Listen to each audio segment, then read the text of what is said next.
Selamat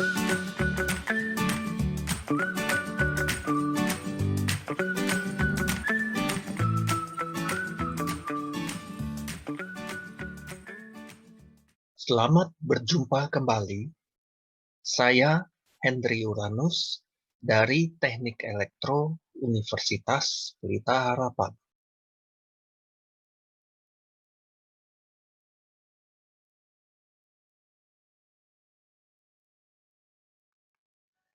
Pada kesempatan ini, kita akan melihat overview terhadap mata kuliah Optoelektronika dan Komunikasi Optik. Apa saja yang kita pelajari dan bagaimana kita mempelajarinya serta struktur dari kuliah kita. Ini adalah daftar referensi yang kita akan gunakan dalam kuliah kita. Yang paling banyak kita gunakan adalah buku yang pertama yang dikarang oleh Jasprit Singh, sementara buku-buku lain adalah pendukungnya. Kemudian dua buku nomor 6 dan nomor 7 adalah e-book yang bisa di-download dari internet secara gratis. Untuk kuliah kita memang kita menggunakan referensi-referensi yang ada, tapi sebagian juga dari sumber-sumber lain. Dan mahasiswa tidak memegang bukunya pun sebenarnya cukup untuk mengikuti perkuliahan. Materi yang ada di slide-slide kuliah dan dari presentasi dosen itu sudah cukup untuk menjadi materi kuliah. Ini adalah CPMK atau capaian pembelajaran mata kuliah kita ini. Ada banyak yang menyangkut berbagai hal, termasuk sikap, kemampuan keterampilan khusus, keterampilan umum, dan pengetahuan. Mungkin Anda pernah mendengar bahwa ada mata kuliah lain yang mirip-mirip dengan mata kuliah ini. Namanya mata kuliah Photonics. Sementara kuliah kita sekarang adalah Optoelektronika dan Komunikasi Optik. Apa sih beda antara kedua mata kuliah ini? Kedua mata kuliah ini walaupun berakar pada hal yang sama, tapi mereka adalah mata kuliah yang kontennya berbeda, tujuan mata kuliahnya berbeda. Mata kuliah kita sekarang ini, Optoelektronika dan Komunikasi Optik, bertujuan untuk memberikan mahasiswa pengetahuan mengenai aplikasi. Jadi berorientasi pada aplikasi dari device dan equipment yang ada di optoelektronika dan komunikasi optik. Sementara mata kuliah Photonics lebih memberikan informasi mengenai perkembangan baru, topik-topik mutakhir, bidang-bidang baru dalam bidang yang terkait dengan pemanfaatan foton.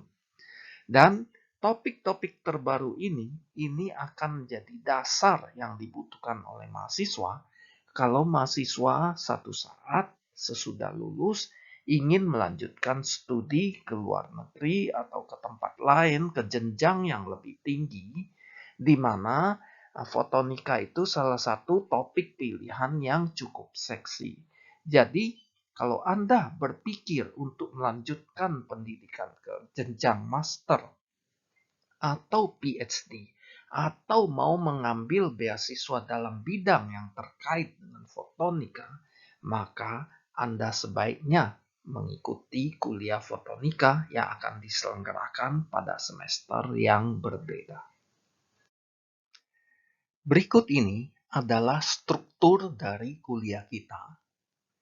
Kita mempunyai sesi lecture atau kuliah yang ada sesi yang bersifat asinkronus, artinya kita tidak ketemu muka, itu dilakukan lewat Moodle. Dan ada sesi sinkronus, artinya kita ketemu muka, itu dilakukan lewat fasilitas video conference Microsoft Teams.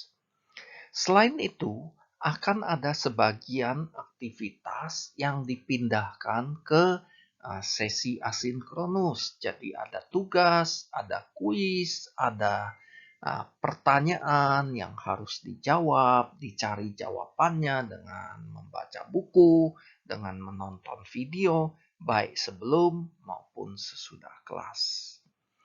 Kemudian kita juga punya kegiatan akademik terstruktur dalam bentuk PR sebagai KAT 1 dan presentasi dan diskusi sebagai KAT 2. Presentasi dan diskusi itu dilakukan dengan mahasiswa mencari topik yang diberikan sesuai dengan tugas, dengan membaca literatur dan mencari topik yang terkait dengan bidang optoelektronika dan komunikasi optik.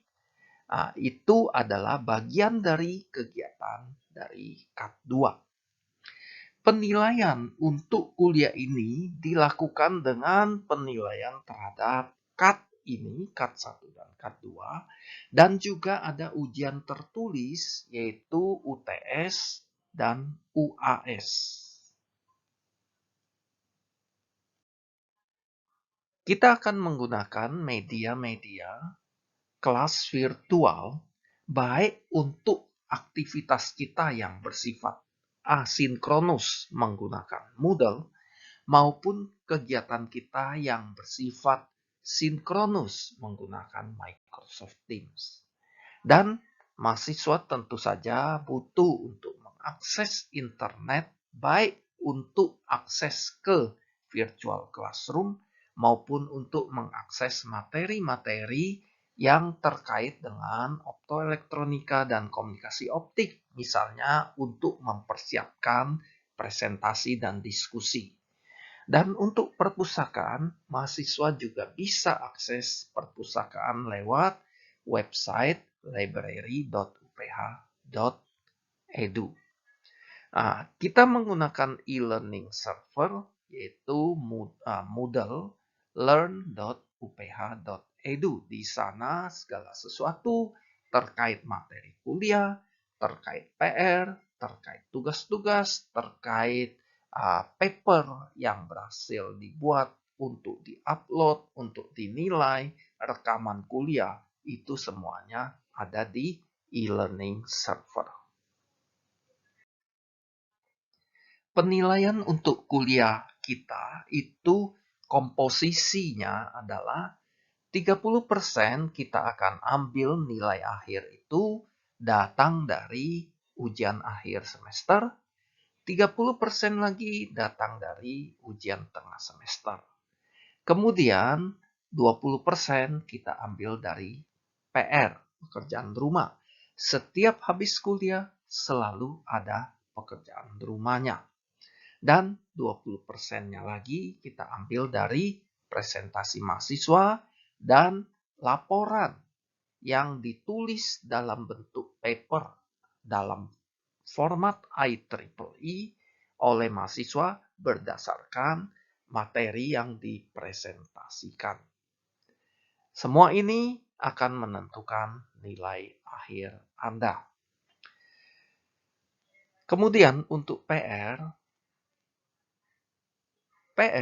itu jangan mengcopy dari teman karena baik yang mengcopy maupun yang menjadi sumber yang dicopy, keduanya akan mengalami penurunan nilai, pengurangan nilai kalau terdeteksi.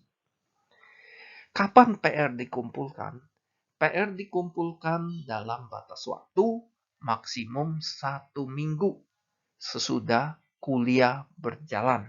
Jadi kuliah hari ini batas waktu mengumpulkan PR adalah pada hari yang sama minggu depan. Jika terlambat mengumpulkan PR bagaimana? Jika terlambat mengumpulkan PR, masih bisa mengumpulkan PR. PR-nya dikumpulkan lewat Moodle. Tapi Moodle akan mendeteksi bahwa Anda terlambat, lalu menghitung berapa hari Anda terlambat. Setiap minggu keterlambatan akan mendapat pengurangan nilai sebesar 5%. Jadi, jangan tunggu sampai akhir semester baru Anda mengumpulkan. Dan kalau sudah ujian akhir semester, PR yang disubmit sesudah UAS tidak akan memberi kontribusi pada nilai lagi.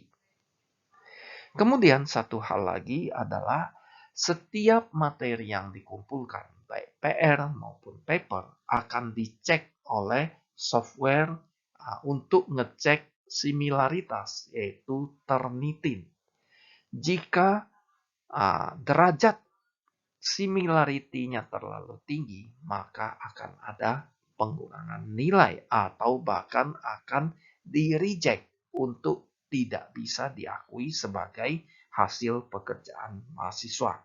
Jadi, hindarilah kebiasaan copy dan paste, tapi gunakanlah kalimat sendiri untuk meramu kata-kata baik dalam PR maupun dalam tugas paper yang akan dikerjakan oleh mahasiswa.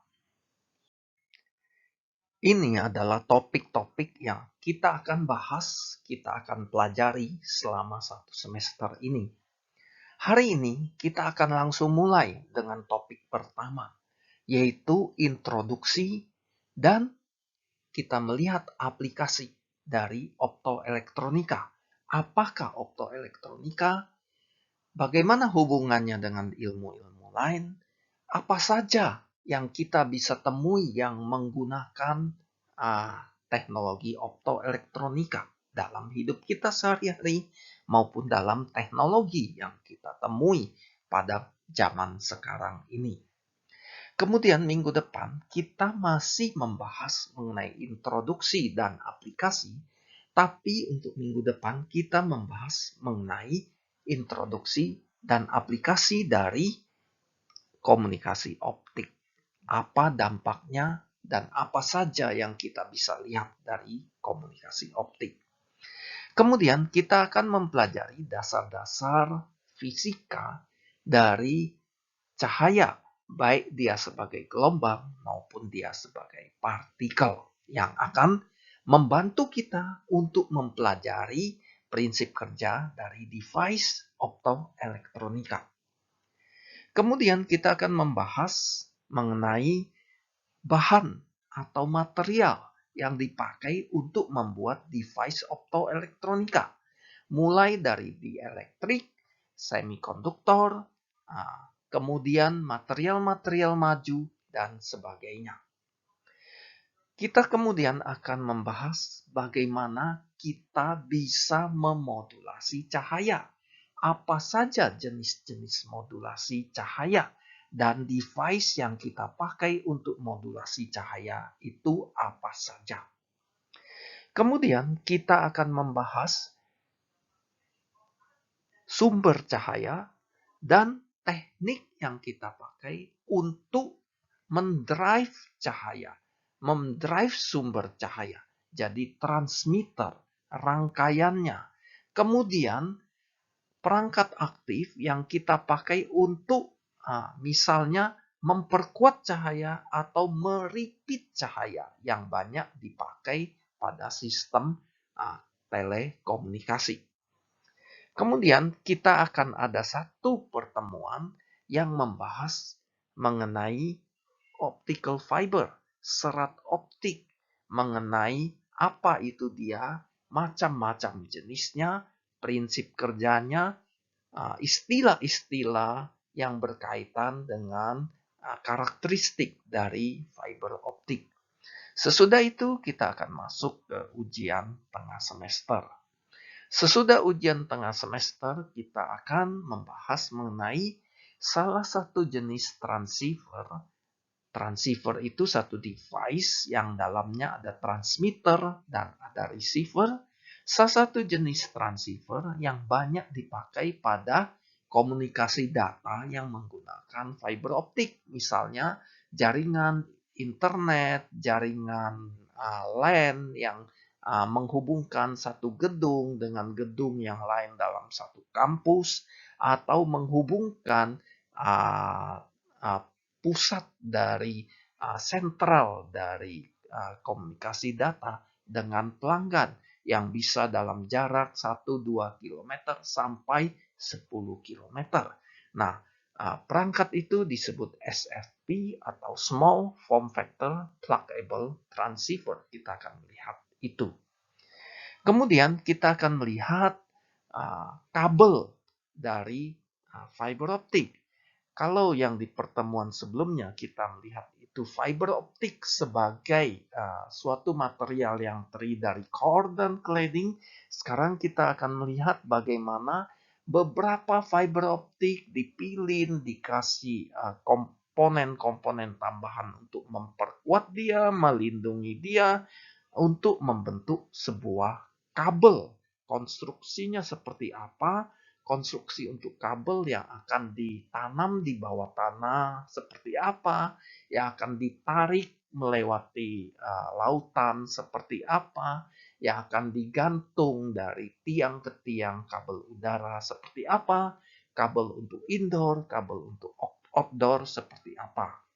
Dan terkait dengan kabel itu kita juga membahas mengenai interkoneksi kabel fiber optik, yaitu kita ada coupler, ada konektor di sana. Kemudian kita akan membahas mengenai bagaimana kita menangkap cahaya di sisi penerima. Device detektor cahaya itu apa saja? Lalu rangkaian elektronik untuk mendeteksi cahaya, di mana detektor cahaya itu dipasang di dalamnya, itu seperti apa? Hal-hal apa saja yang perlu kita perhatikan untuk mendapatkan kinerja yang baik misalnya. Kemudian kita akan melihat mengenai perkembangan teknologi display, teknologi misalnya televisi atau LCD proyektor dan sebagainya. Kemudian dua topik terakhir itu kita akan membahas mengenai hal yang sangat terkait dengan komunikasi optik. Yaitu kita akan melihat misalnya kita melihat sistem komunikasi optik yang menggunakan banyak panjang gelombang. Bagaimana itu bekerja, mengapa butuh banyak panjang gelombang, jenisnya apa saja, standar-standarnya apa saja, dan sehubungan dengan penggunaan banyak gelombang, kita perlu mengenal device yang bersifat dispersif yang kita sebut grating. Kemudian, kita juga akan melihat topik yang sangat applicable pada orang-orang yang akan bekerja di jaringan fiber optik. Yaitu kalau kita punya fiber optik, punya jaringan fiber optik, bagaimana teknik pengukurannya. Misalnya kita punya jaringan fiber optik, lalu kita mau tahu ini jaringannya baik enggak, ada putus di mana, itu kita menggunakan berbagai macam teknik dan peralatan yang kita akan pelajari pada pertemuan ke-14 tentang teknik pengukuran. Sesudah itu, mahasiswa perlu memberikan presentasi atas topik yang telah dia pilih lewat studi literatur dengan membaca banyak literatur sebelumnya. Mahasiswa presentasi, kita diskusi, tanya jawab, dan mahasiswa menulis paper dalam format IEEE yang berisi mengenai materi presentasinya. Pertemuan ini ditutup dengan ujian akhir semester. Demikian overview mengenai kuliah optoelektronika dan komunikasi optik. Selamat menikmati semester ini. Semoga menjadi semester yang fruitful. Banyak hal yang bisa dipelajari oleh mahasiswa. Terima kasih.